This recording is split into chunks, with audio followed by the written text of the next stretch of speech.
Après les saisies records de 110 tonnes de cocaïne en 2022 au port d'Anvers en Belgique, je me suis demandé comment la drogue entre en Europe et si les moyens de lutte contre ce trafic sont suffisamment efficaces. Décryptage.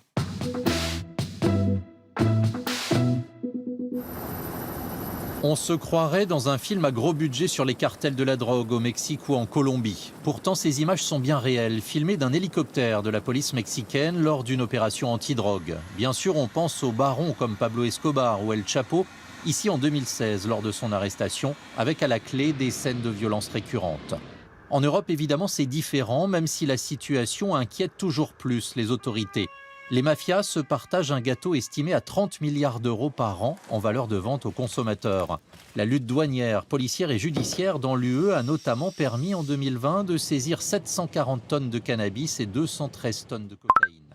Malgré tout, les quantités sont en constante augmentation, ce qui pose clairement la question de l'efficacité de la lutte contre ces trafics.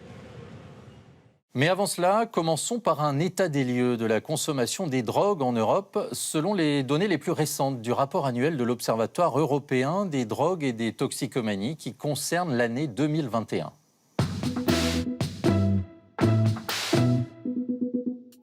29% des Européens âgés de 15 à 64 ans ont consommé au moins une fois dans leur vie une drogue illicite. Cela représente 83,4 millions de personnes.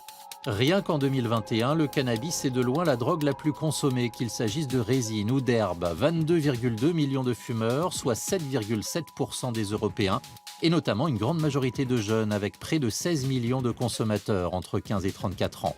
Vient ensuite la cocaïne. 3,5 millions d'Européens en ont pris en 2021, soit 1,2% de la population de l'UE, dont près de 2 tiers de jeunes. La MDMA, plus communément appelée ecstasy, concerne 2,6 millions de consommateurs devant les amphétamines, 2 millions d'adultes qui en ont ingéré. Là aussi, ce sont en grande majorité des 15-34 ans qui en ont consommé. Enfin, l'héroïne et tous les autres opioïdes représentent 1 million de consommateurs européens en 2021 considérés comme des usagers problématiques de ces produits. Plus de la moitié d'entre eux ont reçu des traitements de substitution pour réduire leur dépendance. Je vous parlais du cannabis, qui est la drogue la plus connue, la plus populaire aussi, pourrait-on dire. En Europe, ce sont les jeunes Tchèques qui sont les plus gros fumeurs de joint. Et en République tchèque, la question de la légalisation fait actuellement débat.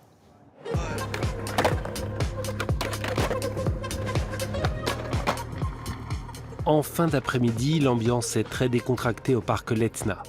Ici, c'est le paradis des skateurs et des jeunes qui veulent se détendre en admirant le panorama sur toute la ville. Un lieu magique qui se prête facilement à un petit joint. Pour ces jeunes femmes, fumeuses occasionnelles, la légalisation n'a que peu d'importance. Ça ne me dérange pas. Je n'ai pas besoin que ce soit légal. Je pense d'ailleurs que c'est plus simple et moins cher d'en trouver quand ce n'est pas légal. Enfin, plus facile, je ne sais pas, mais moins cher, c'est sûr.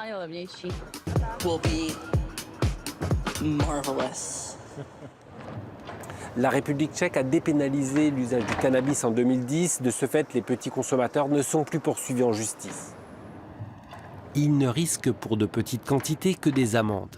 Du côté de la brigade antidrogue, on ne voit pas forcément les choses de la même façon. Son responsable rappelle que 45% des délits de production de drogue concernent le cannabis. 630 hommes sont sur le pied de guerre pour lutter contre les trafics et la légalisation l'inquiète.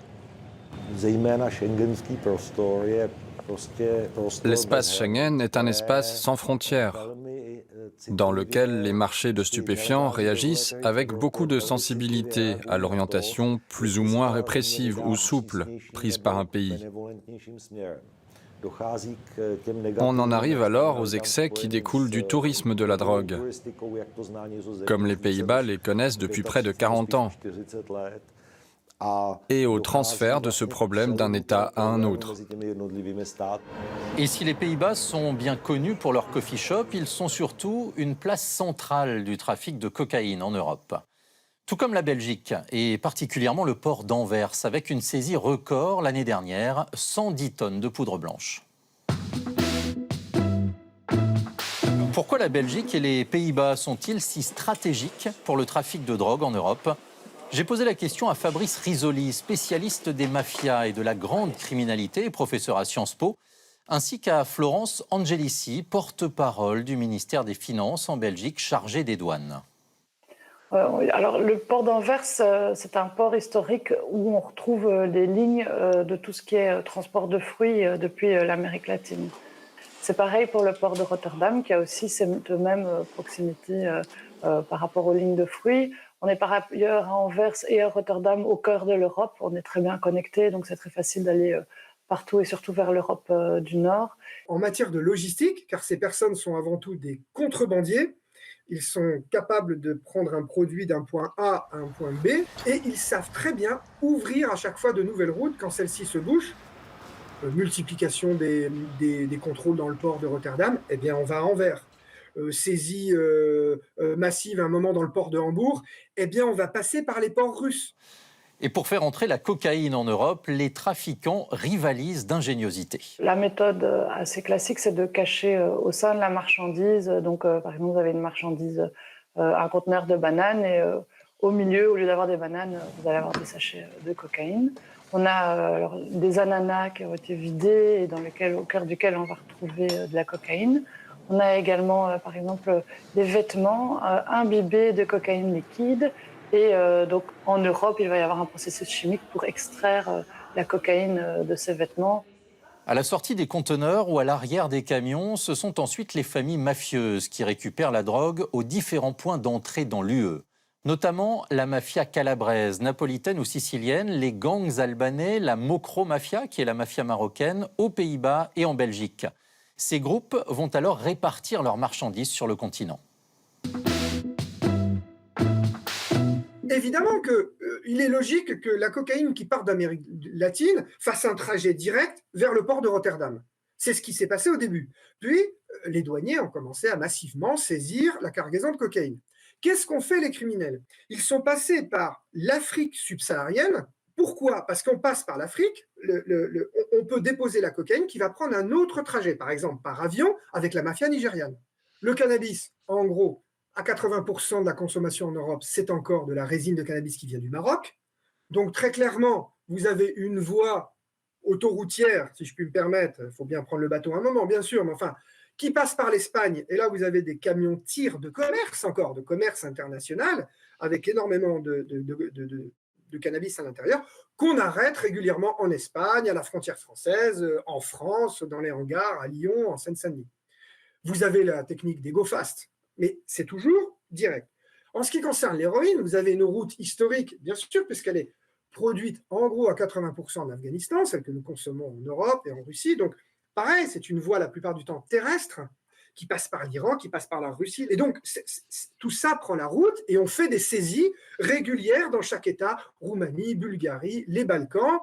C'est effectivement l'ancienne route de la soie qui est reprise ici. Face à ce trafic de drogue global, quelle forme doit prendre la lutte judiciaire et policière? C'est ce que je suis allé voir au Parlement européen.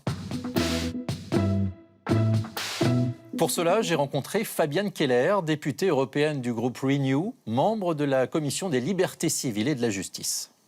C'est un travail de recherche permanent. Pour les opérations importantes, il est coordonné par le biais d'un policier à Europol qui fait le lien entre les polices nationales. Il y a quelques mois, nous avons adopté un règlement qui facilite le transfert d'informations sur des individus, mais nous avons aussi pris des textes qui permettent d'échanger directement à 2 à 3 nationalités pour bénéficier d'un échange d'informations efficace. C'est évidemment important. On passe très facilement des Pays-Bas à la Belgique, à la France ou l'Allemagne. Donc il faut que ces pays soient très agiles, au fond aussi agiles que les trafiquants eux-mêmes.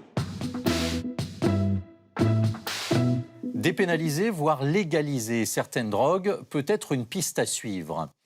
Mais Fabrice Risoli, qui est aussi le fondateur de l'association Crime Halt, propose une alternative au service des citoyens. Vous faites partie d'une organisation criminelle, vous allez devant un tribunal administratif, vous devez justifier l'origine légale de vos biens. C'est comme ça qu'en Italie, on saisit des milliards d'avoirs chaque année. Chaque année, j'ai dit saisie, c'est provisoire, 70%, 60% sont confisqués définitivement. Mais c'est beaucoup plus efficace de retirer l'argent aux criminels que d'avoir sans arrêt à prouver le blanchiment. Ensuite, il faut absolument donner un rôle à la société civile. Et en Italie, on a trouvé la solution, il n'y en a pas 36 000, il faut que les biens que l'on confisque soient redistribués aux citoyens. En Italie, la villa du gangster devient une caserne de carabiniers, mais surtout la villa du gangster devient une coopérative agricole, où les gens ont un travail. Donc avant, c'était la mafia, après, c'est les citoyens, avec des cotisations sociales, la possibilité d'avoir un prêt, etc. Et ça change les mentalités sur le territoire. Aujourd'hui, il y a un député en Belgique qui propose cette loi en Belgique, qui nous vient d'Italie, et qui est votée en France depuis 2021. Et en France, on commence à faire de l'usage social des biens confisqués.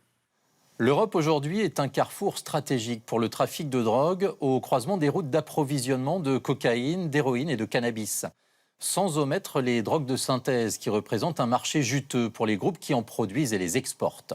La coopération policière, douanière et judiciaire européenne permet déjà d'importantes saisies et le démantèlement de gros réseaux, mais nul doute que les moyens doivent encore être augmentés pour plus d'efficacité.